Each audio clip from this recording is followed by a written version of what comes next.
ఉమ్, మరి ఏమైపోయినాయి?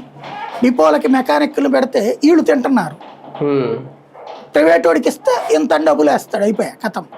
అవును. దాంట్లోనే పని చేస్తాడు, లేకపోతే బస్సు తీసి పక్కన పెడతాడు, కథం. ఉమ్, ఉమ్, దాని ప్లేస్లో కొత్త బస్సు. ఉమ్, ఈ కొత్త బస్సులు ఏంటి, మనం ఈ డిపోకి ఇచ్చి వీళ్ళకిచ్చి వాళ్ళకిచ్చి పై వాళ్ళకిచ్చి ఆ పైన అది రాక ఖాళీగా కూర్చోబెట్టి ఈ గోలంతా ఎందుకు? ప్రైవేట్ వాడికి కిలోమీటర్కి ఎంత ఇస్తాం, మనం ఓలా ఊబర్లు ఎట్లాగో అట్లాగే అవును. కిలోమీటర్కి ఎంత ఇస్తాం వీళ్ళకి. ఉమ్, బస్సు మెయింటెనెన్స్ ఆడిదే, వీళ్ళకేం సంబంధం లేదు. ఉమ్, డ్రైవర్ కూడా ఆడవాడే, ఉమ్, అయిపోయా. ఉమ్, నిదానంగా ఇప్పుడు పర్మనెంట్ డ్రైవర్లు వెళ్ళిపోయారు చాలామంది. ఉమ్, కొత్త వాళ్ళని ఎవరన్నా పర్మనెంట్ డ్రైవర్లు రిక్రూట్ చేశారు ఆర్టీసీలో. ఉమ్, కాంట్రాక్ట్ డ్రైవర్లే ఉమ్. ఇప్పుడు, ఏదైనా సరే కాంట్రాక్ట్ ఎంప్లాయే. అలా అంటే ఇంక భవిష్యత్తులో చాలా సంస్థల్లో ఇంక ప్రభుత్వ ఉద్యోగాలు అనేవి ఉండవేమో. ఇప్పటికే అంతే కదండి, చంద్రబాబు గారు స్టార్ట్ చేసింది అది 95లో. ఉమ్.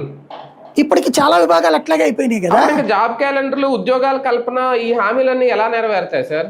టీచర్లు ఉద్యోగాలు ఇస్తారు మీకు, ఎందుకంటే వాళ్ళ ఎలక్షన్లో వాళ్ళే ఇది ఉంటుంది కాబట్టి. ఉమ్, వీళ్ళైతే టీచర్ల ఉద్యోగం, వాళ్ళైతే సచివాలయ ఉద్యోగం. ఉమ్. అంటే అందులో కూడా మనకి outsourcing ఎన్నికల్లో ఉన్నట్టుగా పనికొచ్చే టీచర్లు ఉద్యోగాల కూడా. వరకే ఇస్తారు.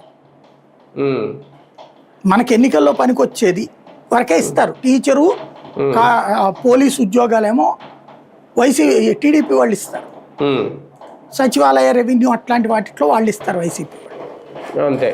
జాబ్ క్యాలెండర్లో కూడా ఖాళీలు ఉన్నాయని ఎవడు భర్తీ చేస్తున్నాడు అసలు? అంటే చేయట్లా. వీళ్ళు ఏడాదికి 5 లక్షల ఉద్యోగాలు, 4 లక్షల ఉద్యోగాలు ఏదో చెప్పుకొచ్చారు కదా లెక్క. మరి అవి ఇంకెలాగ సాధ్యం అవుతుంది మొత్తం అన్ని ఇలాగే ఇస్తే?